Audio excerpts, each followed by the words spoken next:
사랑하는 여러분, 혹시 기억에 남는 수련회나 성경학교가 있으신가요? 저는 가장 기억에 남는 한 수련회가 있습니다. 제가 서울에 있는 교회에서 고등부 교육전사로 사역할 때인데 강원도 삼척에 있는 바닷가 시골교회로 수련회를 갔습니다. 3박 4일 수련회를 갔는데요. 둘째 날 일정에 학교 일정으로 함께 하지 못했던 고3 친구들이 깜짝으로 자비로 대중교통으로 이렇게 합류해서 모두 마음 가운데 큰 기쁨이 임했어요. 그래서 그날 저녁 집회에 더 큰 은혜가 있었습니다. 함께 고3들까지 완전체가 돼서 예배를 드리는데 신나게 찬양하고 열심히 말씀 듣고 뜨겁게 기도하면서 하나님의 큰 은혜를 누렸어요.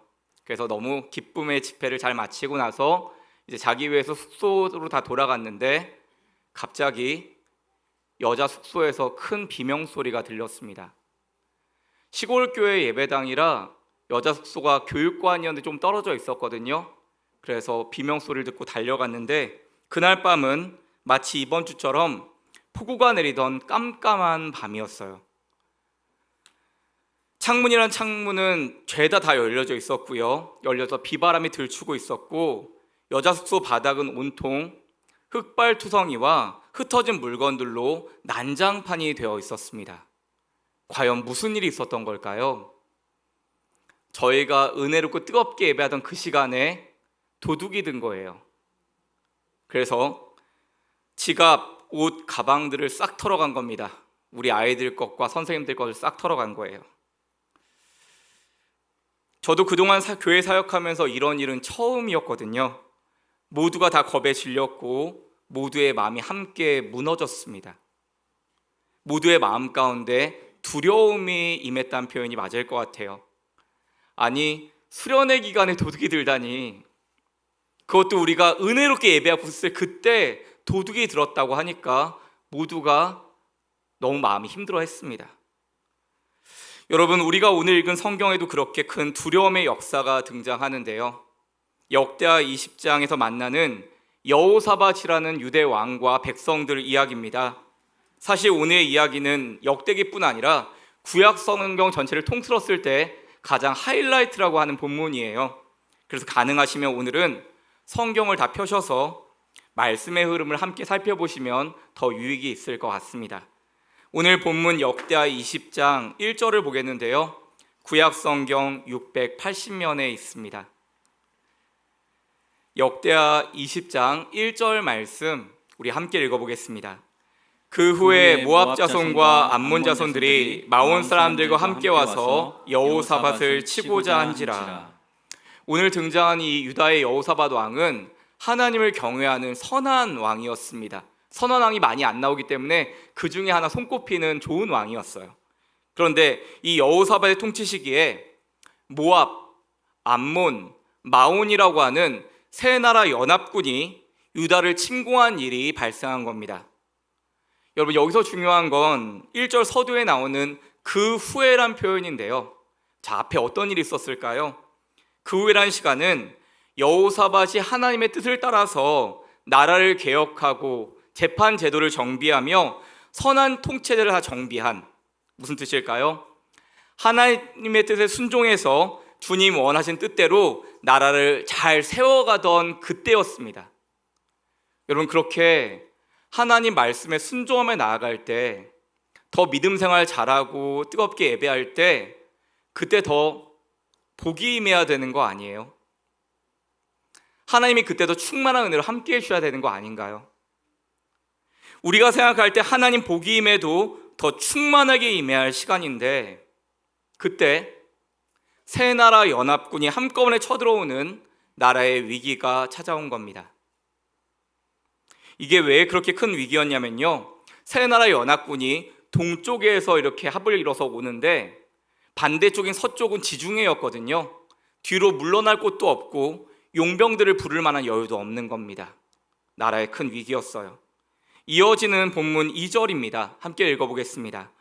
어떤 사람이 와서 여호사밧에게 전하여 이르되 큰 무리가 바다 저쪽 아람에서 왕을 치러 오는데 이제 하사손달말 곧 엔디게 있나이다 하니. 여러분, 하나님의 사람 여호사밧에게 이제 좀 도움의 소식이 오나 싶었는데 그때 들려온 소식이 뭐예요? 왕이여 큰 무리가 바다 저쪽 아람에서 왕을 치러 옵니다. 무슨 말이에요?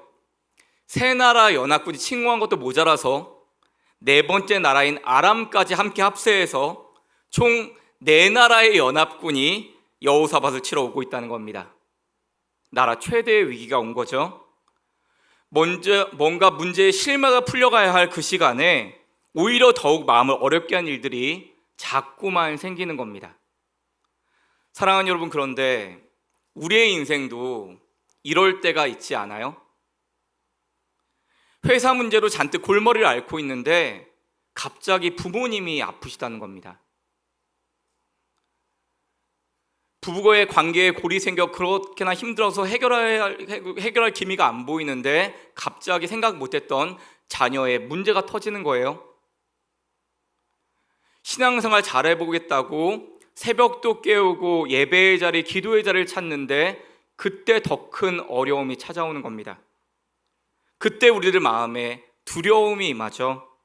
하나님, 내 인생에 왜 이러시나? 예수 잘 믿으려고 하는데 왜 더 어려운 일이 생기지?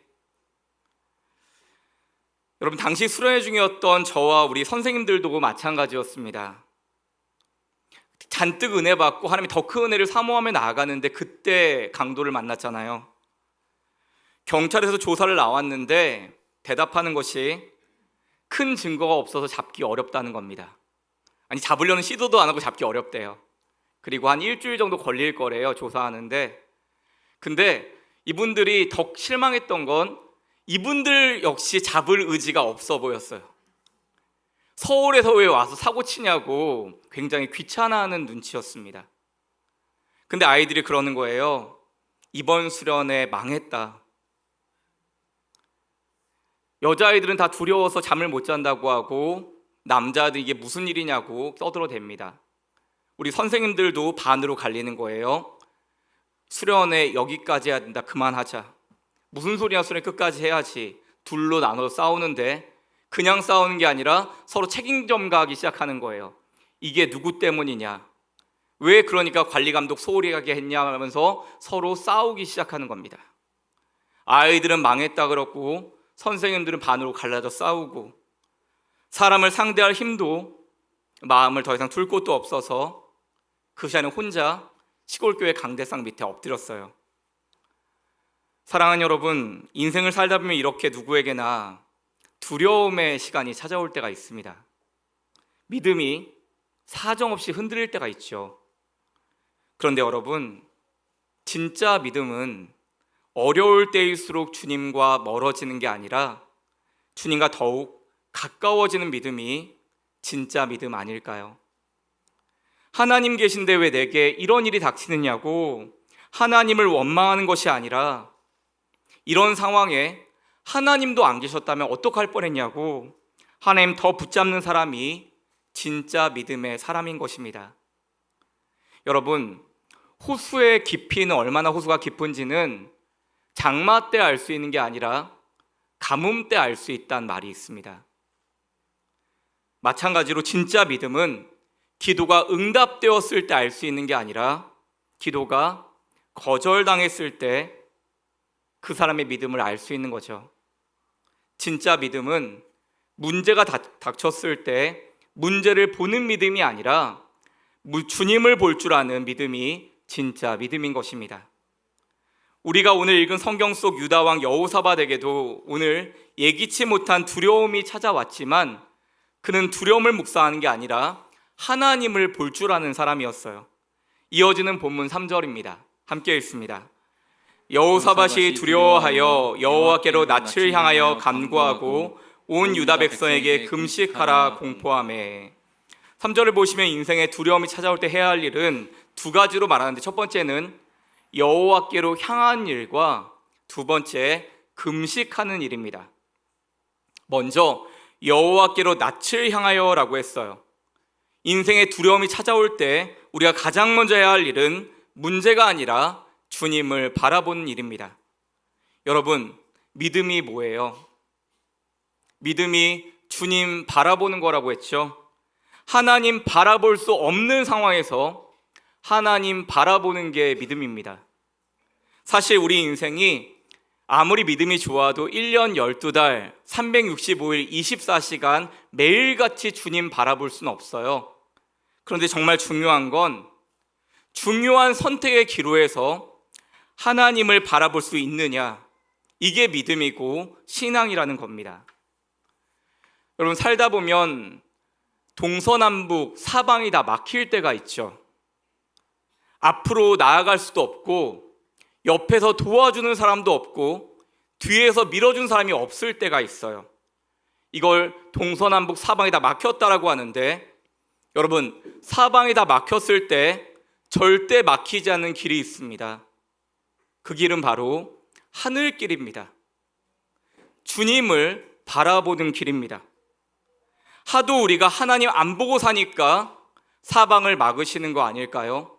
주님 얼굴 좀 보고 살라고. 사방이 막혔을 때 하늘길은 열려 있으니 하나님 바라보고 살라고. 제발 내 얼굴 좀 보고 살아라, 그러시는 거 아닐까요? 여러분, 하늘이 보이면 기도가 열리고 기도가 열리면 하나님의 능력이 나타날 줄 믿습니다. 다시 오늘 본문 3절을 보겠습니다. 파란 글씨만 읽어볼게요. 온 유다 백성에게 금식하라 공포하매. 두 번째는 금식하라라고 했죠. 여러분, 이 시대간의 금식이라뇨. 내 나라 연합국과 싸우려면 잘 먹고 든든하게 나가도 모자란데 이 시간에 금식하라니요. 여러분, 여기서 금식이란 밥을 굶는 게 아니에요. 금식이란 우리의 일상을 멈추는 것입니다. 밥을 먹지 않으므로 우리 육신으로는 아무것도 할 수 없음을 하나님 앞에 인정하는 시간이 금식이에요. 밥이 아니라 나의 일상을 멈추는 겁니다. 내 인생의 계획을 멈추는 겁니다. 우리의 계획을 주님 손에 내려놓는 것입니다. 일상을 멈추어 서서 내 힘으로는 안 됩니다. 빈손으로 걷습니다. 주님, 내 인생에 개입하여 주옵소서. 주님만 구하는 것인 줄 믿습니다. 이어지는 본문 4절을 읽어볼게요. 4절입니다. 유다 사람이 여호와께 도우심을 구하려 하여 유다 모든 성읍에서 모여와서 여호와께 간구하더라. 여러분, 지금 여호사밧 혼자서 막 믿음으로 살아보려고 몸부림치는 게 아니라 왕부터 하나님을 향하여 일상을 멈추고 정직하게 엎드린 그 모습을 보고 온 유다 백성들 공동체가 함께 하나님 앞으로 나와왔다는 겁니다. 나라의 위기 앞에서 공동체가 함께 나와서 하나님의 은혜를 같이 구하고 있는 거죠. 여러분, 잠깐 우리 교회 이야기 좀 들려드릴게요. 여러분, 지난 주일까지 90명의 새가족이 등록을 했어요. 그리고 은혜 가운데 성경학교도, 첫 성경학교도 함께 하고 있고 우리 은혜로운 수련회도 준비하고 있죠. 이렇게 감사하고 복된 이야기가 많은데, 여러분, 감사하고 복된 이야기도 많지만 반대로 아프고 어려운 이야기도 많습니다. 큰 교회에 있을 땐 몰랐는데 이제 내 옆에 있는 성도의 아픔이 보여요. 그 가정의 어려운 이야기가 들립니다. 여러분, 이 시간에 인생의 밤을 맞은 우리 귀한 환우 성도님들이 계세요. 사업장의 문제로 밤을 못 주무시는 성도님들이 여럿 계세요.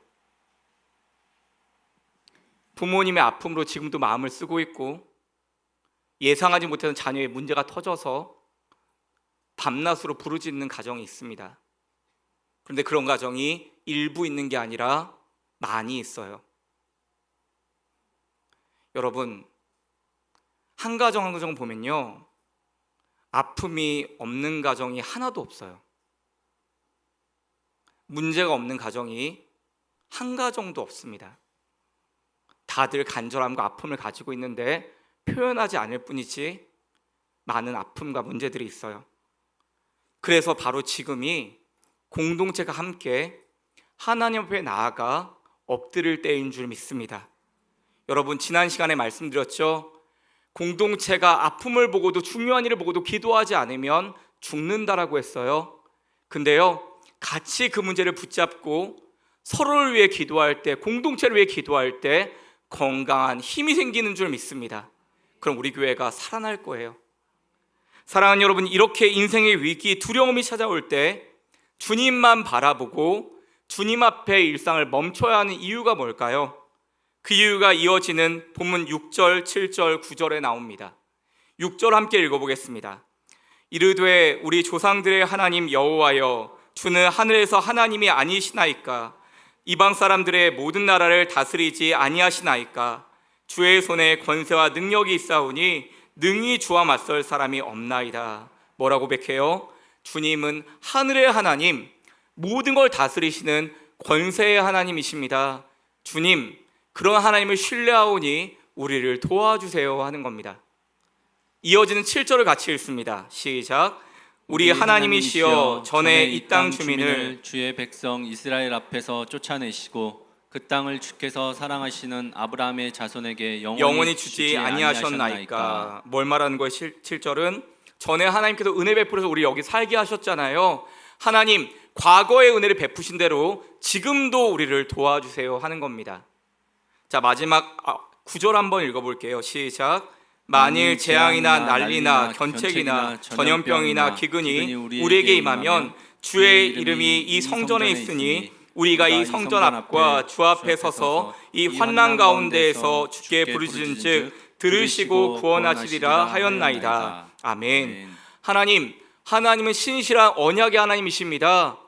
하나님께서 우리를 부르짖을 때 지키신다 했으니 우리를 도와주옵소서. 약속을 지키는 하나님께 언약으로 호소하고 있는 겁니다.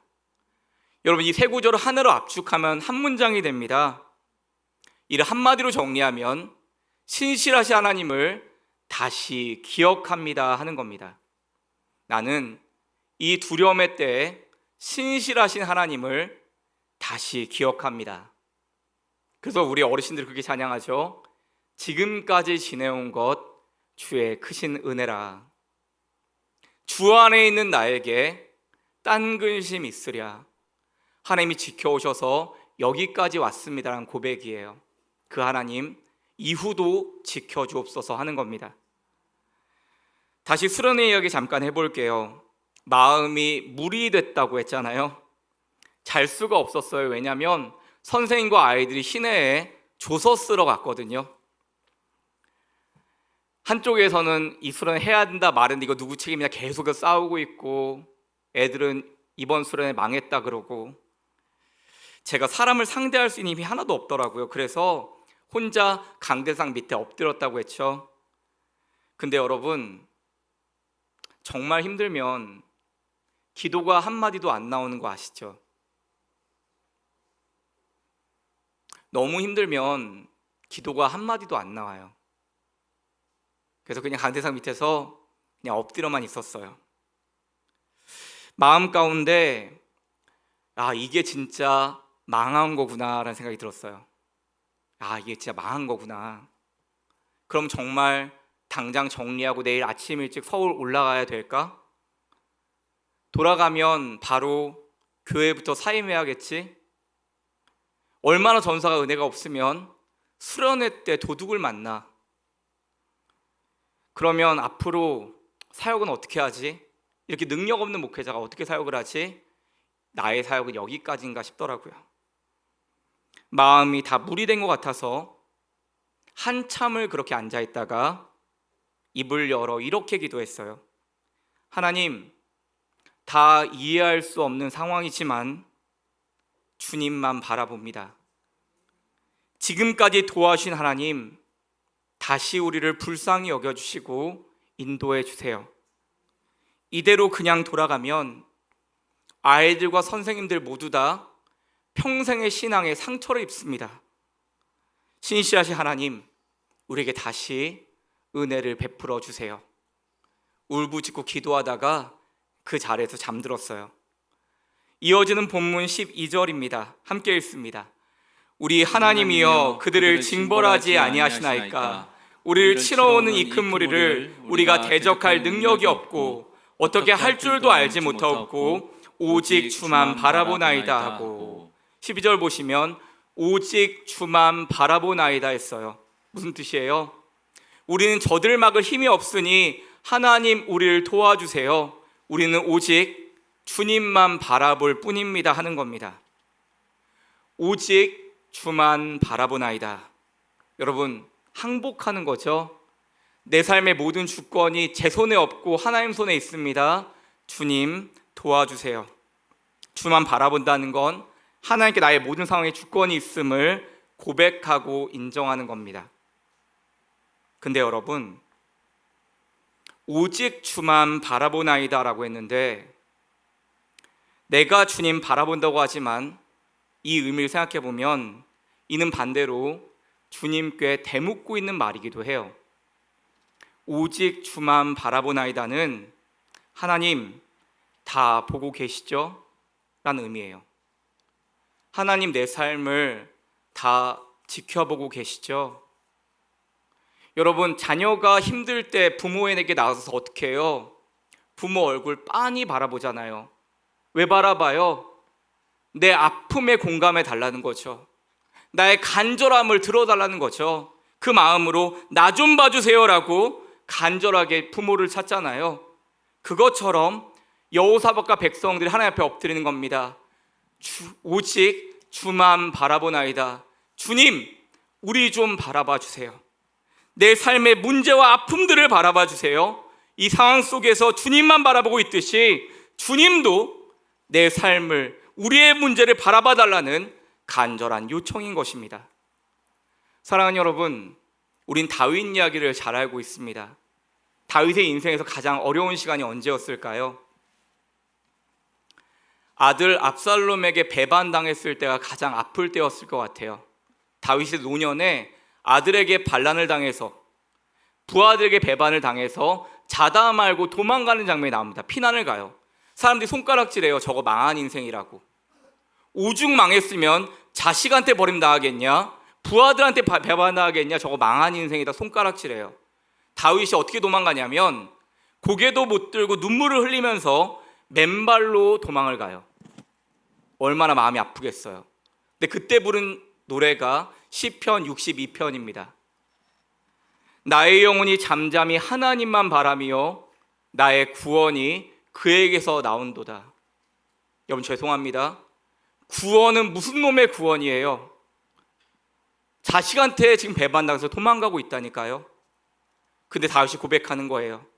오직 그만이 나의 반석이시오, 나의 구원이시오, 나의 요새시니 내가 흔들리지 않습니다.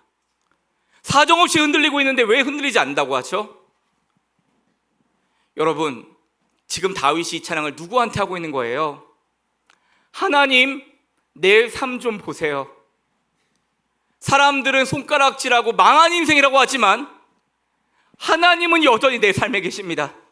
지금도 내 삶을 바라보고 계십니다. 하나님, 나의 기도를 들어주세요. 내가 눈물을 흘리고 도망가지만 내 눈물을 닦아주시고 내 고개를 다시 들어주시고 신발 신겨서 돌아오게 만들어주세요라고 시편에서 찬양하고 있는 것입니다. 여러분, 그런데 저는 이 노래를 듣고 있을 하나님을 봐요. 하나님이 온 천군천사와 함께 다윗을 바라보고 있는 겁니다. 그러면서 얘기하는 거예요. 너네들 지금 다윗의 모습을 봐라. 저게 지금 죽고 살지 못할 자리인데 그 자리에서 나를 찾고 있다. 나를 믿고 있다. 내가 구원해 줄 걸 알고 있다.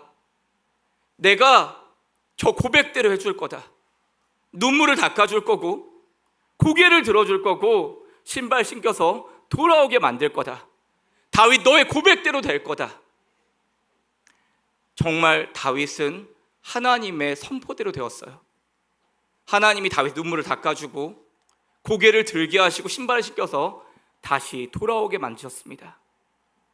인생의 공고한 문제 때문에 지금도 한마디 기도가 안 나오는 분 계시죠? 오직 주만 바라보나이다. 주님께서 그 인생을 바라보시고 구원의 손을 펴실 줄 믿습니다. 이어지는 본문 14절입니다. 파란 글씨만 같이 읽어볼게요. 시작.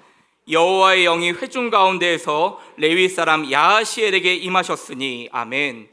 여러분, 하나님이 오직 주만 바라본다는 그 공동체의 고백 가운데 이런 응답을 주시는데, 레위 사람 야하시엘은 선지자가 아니에요. 그런데 이 야하시엘을 통해 하나님의 영이 임하게 하셔서 하나님의 말씀을 선포하게 하는 겁니다. 근데 여러분, 야하시엘의 이름의 뜻이 뭘까요? 야하시엘의 이름의 뜻은 하나님이 보신다라는 뜻입니다. 하나님이 보신다. 무슨 의미예요? 하나님이 그 인생의 문제와 두려움이 임한 이 순간을 지금 지켜보고 계신다는 겁니다. 어려움 당한 백성들이 오직 주만 바라보나이다 했는데, 하나님은 야하시라는 이름처럼 하나님이 보신다.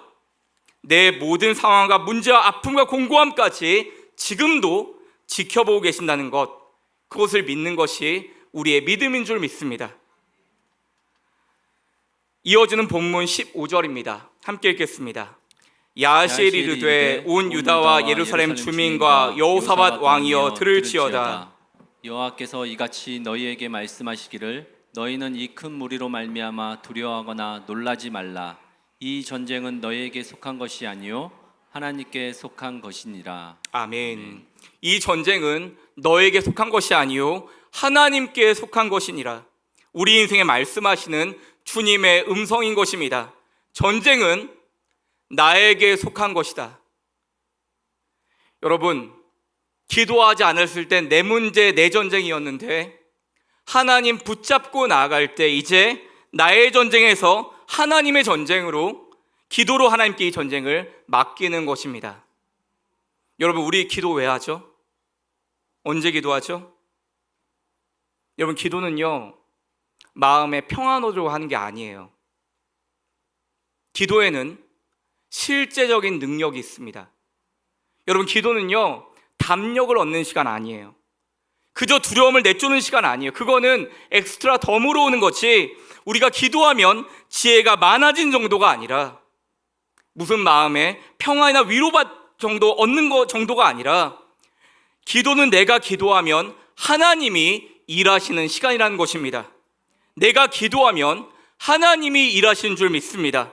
그 기도는 내일을 하나님께 맡기는 것입니다. 사랑하는 여러분, 내가 무릎 꿇으면 우리 하나님 일어서시고, 내가 두 손을 모으면 하나님 능력의 팔을 펼치시고, 우리가 기도에 눈을 감을 때 하나님 불꽃 같은 눈으로 우리를 지켜보시는 줄 믿습니다. 나는 기도하고 하나님은 일하시는 시간, 어제까진 나의 전쟁이었는데 기도를 통해 지금부터 나의 전쟁을 하나님의 전쟁으로 하나님 손에 맡겨드리는 것입니다. 다시 수련의 이야기 잠깐 들려드릴게요. 제가 마리음에 물이 돼서 기도하다가 잠들었다고 했죠. 선생님 한 번 깨우더라고요. 저는 여기서 이럴 게 아니라 누워서 자라고. 근데 어떻게 잠을 자겠어요. 새벽에 뜬 눈으로 밤을 샜는데 아침 일찍 교사들이 다 모였습니다. 왜냐하면 당장 이 수련을 어떻게 해야 될지 대책회의 해야 되잖아요. 근데 서로 싸웠다고 했잖아요. 서로 누구 책임이냐 싸우고. 그래서 분위기가 싸늘한 거예요. 근데 그때 평소에 말 한마디 안 하시던 우리 과묵한 부장 집사님이 처음 입을 여셨어요. 여러분, 지금 이 순간 누가 제일 마음이 힘들까요? 그러니까 그 25명의 선생님들이 다 저를 쳐다보는 거예요. 아마 젊은 전도사님 마음이 제일 힘들 거라고. 그러니까 이 선생님들이 무섭게 원으로 저를 둘러싸는 겁니다. 이제 내가 여기서 죽나 싶었어요. 그러더니 갑자기 항아리 기도라고 하죠. 저를 축복하는 기도를 하기 시작하는 겁니다. 하나님, 우리 전사의 마음부터 붙잡아 주시옵소서. 간절히 기도해 주시는데 그때 사람이 살아나는 게 느껴지더라고요. 용기가 생겼어요. 저도 기도를 받고 나서 우리 선생님들 축복하고 같이 기도했습니다. 그날 수련회 어떻게 망한 수련회 어떻게 엎어야 되나 돌아가야 되나 이 얘기하려고 모였는데요. 그날 회의 하나도 안 하고 같이 기도하고 그냥 수련회 시작했어요. 하나님이 은혜 주셔서 새 아침을 열고 수련회를 다시 시작했습니다. 이어지는 본문 21절입니다. 함께 읽습니다. 백성과 더불어 의논하고 노래한 자들 택하여 거룩한 예복을 입히고 군대 앞에서 행진하며 여호와를 찬송하여 이르기를 여호와께 감사하세 그의 인자하심이 영원하도다 하게 하였더니 아멘. 여러분, 두려움에 떨던 그들이 이제 찬양하기 시작해요. 여러분, 두려움이 찬양으로 바뀌는 순간 전쟁의 승패는 이미 결정난 것입니다. 이어지는 22, 23절 읽으면서 말씀을 정리해 볼게요. 파란 글씨만 같이 읽겠습니다. 시작. 그 노래와 찬송이 시작될 때 여호와께서 복병을 두어 그들이 서로 쳐 죽였더라. 여러분, 어떤 일이 있었냐면요, 그 노래와 찬송이 시작될 때 이미 하나님이 승리를 준비했다는 거예요. 자, 복병을 준비하셨는데 여러분, 연합군의 가장 취약점이 뭘까요? 연합군은 갑자기 모여서 피하 구분이 잘 안 되는 단점이 있습니다. 모아놨더니 우리가 누구 편인지 잘 모르는 거예요. 근데 하나님의 찬양 가운데 그들의 눈을 흐리게 만들어서 서로 찔러 죽이는 역사가 일어난 겁니다. 그래서 창 하나 사용하지 않고 적군이 전멸하는 일이 있었어요. 말씀을 맺으려고 합니다. 사랑하는 여러분, 수련의 마지막 이야기 마저 들려드릴게요. 선생님들이 같이 기도해 주시고 마음 가운데 용기가 생겨서 수련을 시작했다고 했죠. 수련회를 우리 선생님께 맡겨드리고 저는 덩치 좋은 남자 선생님 4명을 선발했어요. 제가 왜 선발했을까요? 마을로 수사하러 가려고요. 파출소에서 포기했지만 우리가 한번 잡아보려고요. 마음에 용기가 생겨서 담대하게 나갔어요. 근데 뭘 어떻게 알아요? 마을 사람들에게 찾아가서 도움을 요청했는데 마을 분들이 귀하게 여기면서 가장 그 지역에서 힘이 있는 마을 청년회를 소개해 줬어요. 그리고 청년들이 오후 내내 열심히 확인한 결과 한 청년 집단이 거기를 털었다는 정보를 확인을 했어요. 근데 문제가 뭘까요? 자백을 받아내야 되잖아요. 근데 그 무리 중에 한 아이가 시골 교회 목사님 제자였던 거예요. 오랫동안 떠나 있던 제자. 그래서 그 목사님이 그 아이를 설득해서 그 아이가 모두를 데리고 왔어요. 정식으로 사과하고 뺏었던 물건과 돈을 다 돌려주고 교회에는 기쁜 마음으로 이 친구들을 용서해 줬습니다. 도둑을 잡고 문제가 해결되었다는 소식에 모두의 마음 가운데 기쁨이 임했어요. 얘네들 망했다고 하더니 너무 좋아하더라고요. 그래서 그날 셋째 날 집회하는데 제가 집회 시작 때 이렇게 선포했습니다. 하나님이 우리의 슬픔을 기쁨으로 바꾸셨습니다. 오늘 마지막 본문 26절 읽고 말씀을 맺겠습니다. 넷째 날에 무리가 브라가 골짜기에 모여서 거기서 여호와를 송축한지라. 그러므로 오늘까지 그곳을 브라가 골짜기라 일컫더라. 여러분, 이스라엘 승리는 대승이었고 사람들은 승리를 거둔 그곳을 브라가 골짜기라고 불렀대요. 여러분, 사실 브라가는 찬송, 송축이란 뜻입니다. 근데 원래 처음부터 브라가 골짜기가 아니었어요. 원래는 그곳이 어디였어요? 가장 혹독하고 참담한 두려움이 임한 전쟁터였습니다. 근데 그곳에 찬송의 은혜가 임하니 그곳이 브라가 골짜기로 변화된 것입니다. 사랑하는 여러분, 나의 브라가 골짜기는 어디입니까? 인생의 참혹한 전쟁터 같은 이 두려움이 임한 그 자리에서 주님 바라볼 때, 다시 주님 바라볼 때 나의 전쟁을 하나님의 전쟁으로 승리케 하시는 하나님의 찬송 승리가 있기를 간절히 축원합니다.